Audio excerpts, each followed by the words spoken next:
I am S के Mishra and I welcome you. आज मैं आपके लिए लाया हूं शर्त वाले वाक्य, कंडीशनल सेंटेंसेस। बच्चे बड़े डरते हैं इनसे, लेकिन आज के बाद वो डरेंगे नहीं, बल्कि कहेंगे कि लाओ हमें सेंटेंस जो हम फटाक से बनाते हैं।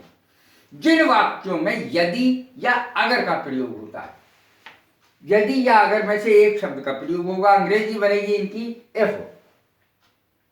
उसके बाद इसमें दो वाक्य होते हैं। पहले वाक्य में यदि या अगर का प्रयोग होता है, जिसकी अंग्रेजी बनती है इफ।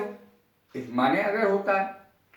और दूसरे वाक्य में तो जरूर लिखा होता है। दूसरे वाक्य के प्रारंभ में तो की अंग्रेजी होती है वैसे देन, THEN, देन। लेकिन वो अंग्रेजी कभी यूज में नहीं आती।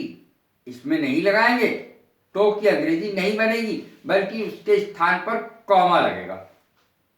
ये मैंने सारा का सारा लिख भी दिया है। अब देखें नियम।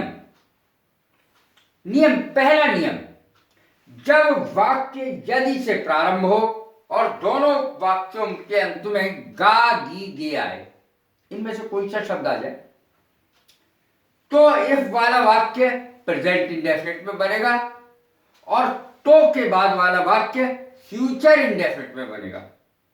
बिल्कुल पक्का। देखें, सेंटेंस देखें, उदाहरण देखें। यदि तुम परिश्रम करोगे तो सफलता पाओगे। यदि तुम परिश्रम करोगे तो सफलता पाओगे। तो इफ वाला वाक्य तो हो गया ये शर्त वाला वाक्य। यदि तुम परिश्रम करोगे तो की अंग्रेजी बननी नहीं, सफलता पाओगे। इफ यू वर्क हार्ड, परिश्रम करने की अंग्रेजी होती है work hard. If you work hard, तो की अंग्रेजी बनेगी नहीं, कॉमा लगेगा उसकी जगह। सफलता पाओगे, you will succeed. Future indefinite में बनेगा ये और प्रेजेंट इंडेफिनिट में बनेगा ये। इंडेफिनिट को सिंपल प्रेजेंट भी कहते हैं, प्रेजेंट इंडेफिनिट को सिंपल प्रेजेंट भी कहते हैं, और फ्यूचर इंडेफिनिट को सिंपल फ्यूचर भी कहते हैं। अब देखें, फिर से देखें। यदि तुम परिश्रम करोगे तो सफलता पाओगे। If you work hard, comma, you will succeed. ये अंग्रेजी बनेगी सक्सीड माने सफल होना, वर्क हार्ड माने परिश्रम करना। अब देखें नियम 2, जब वाक्य यदि से शुरू हो तथा दोनों वाक्यों के अंत में ता ती ते हो, तो क्या होगा? इफ वाले वाक्य को पास्ट परफेक्ट टेंस में बनाएंगे। पास्ट परफेक्ट टेंस क्या होता है? Head plus third form verb की, हेड प्लस वर्ब की थर्ड फॉर्म, यानी पास्ट परफेक्ट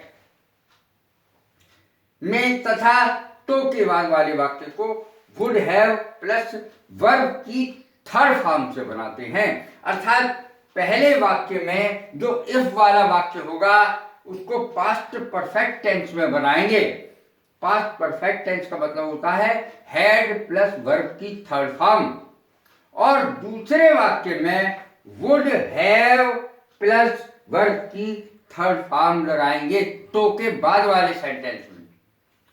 अब देखें सेंटेंस, यदि तुम मेरे पास आते तो मैं तुम्हारी मदद करता।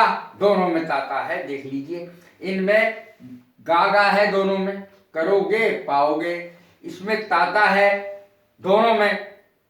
यदि तुम मेरे पास आते तो मैं तुम्हारी मदद करता। इसको अंग्रेजी में कैसे बनाएंगे? देखें, if you had come to me, if you had come to me, come came come, come की थर्ड फॉर्म भी कम ही होती है, सेकंड फॉर्म केम होती है। If you had come to me, यदि तुम मेरे पास आते। If you had come to me, यदि तुम मेरे पास आते, तो की अंग्रेजी के स्थान पर कॉमा लगेगा, तो की अंग्रेजी नहीं आएगी। मैं तुम्हारी मदद करता, I would have helped you, I would have helped you. ये सेंटेंस बनेगा। यदि तुम मेरे पास आते तो मैं तुम्हारी मदद करता। ता का प्रयोग दोनों जगह है, ऊपर गागा का प्रयोग दोनों जगह है, अर्थात वाक्य के अंत में। अब देखें तीसरा नियम, जब यदि वाले वाक्य में ऐसी शर्त हो जो असंभव हो, पूरी होनी असंभव हो, पूर्णतः काल्पनिक हो, तब क्या करेंगे? तब उसका नियम है इफ वाले वाक्य में किसी भी सब्जेक्ट के साथ वर का प्रयोग होगा। इफ वाले यानी शुरू वाले वाक्य में, यदि वाले वाक्य में, अगर वाले वाक्य में किसी भी सब्जेक्ट के साथ वर का प्रयोग होगा तथा तो के बाद वाले वाक्य में वुड प्लस वर्ब की फर्स्ट फॉर्म, ध्यान रहे, वुड प्लस वर्ब की फर्स्ट फॉर्म का प्रयोग होगा। अब देखें पूर्णतः काल्पनिक ये वाक्य जो संभव है, यदि मैं पक्षी होता तो उड़ जाता, पूर्णतः काल्पनिक है, तब इस प्रकार से सेंटेंस बनेगा। यदि मैं पक्षी होता तो उड़ जाता, कोई हम पक्षी बनने जा रहे हैं, बच्चे तो सोचते हैं कि हम तो आसमान में उड़ जाएं बस और सब कुछ देखते हुए जाएं, ऊपर से उड़ते हुए पक्षियों के साथ उड़ें, फूलों की घाटी में मंडराएं ऊपर पक्षियों की तरह, चिड़ियों की तरह। यदि मैं पक्षी होता तो मैं उड़ जाता या उड़ जाता। If I were A bird, वर का प्रयोग होगा, आई के साथ वाज आता है वैसे, लेकिन वर आएगा। If I were A bird, अगर मैं एक चिड़िया होता, आई वुड फ्लाई, वुड के साथ वर्ब की फर्स्ट फॉर्म, फ्लाई माने उड़ना। If I were A bird I would fly, अगर मैं एक चिड़िया होता तो उड़ जाता।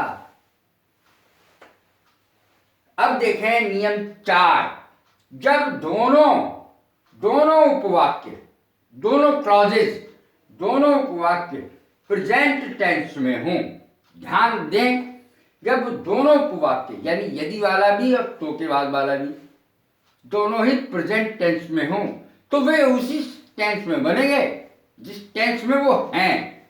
देखें, जब दोनों उपवाक्य प्रेजेंट टेंस में हों तो दोनों वाक्य उसी टेंस में बनेंगे जिसमें वो हैं। यदि तुम बीमार हो, अब देखें सेंटेंस, ये प्रेजेंट का दोनों तरफ प्रेजेंट है। यदि तुम बीमार हो तो आराम करो। If you are sick, sick माने बीमार, if you are sick take rest, if you are sick take rest, ये उसी टेंस में बन रहे हैं जिस टेंस में ये हैं। प्रेजेंट के भी 4 प्रकार होते हैं, present indefinite, present continuous, present perfect, present perfect continuous. उसी टेंस में बनेंगे जिस टेंस में ये हिंदी में है, उसी टेंस में अंग्रेजी में बनेंगे। यदि दोनों सेंटेंस प्रेजेंट में हैं। कैसी लगी है मेरी वीडियो? लाइक करें, शेयर करें, सब्सक्राइब करें। God bless you, thank you very much.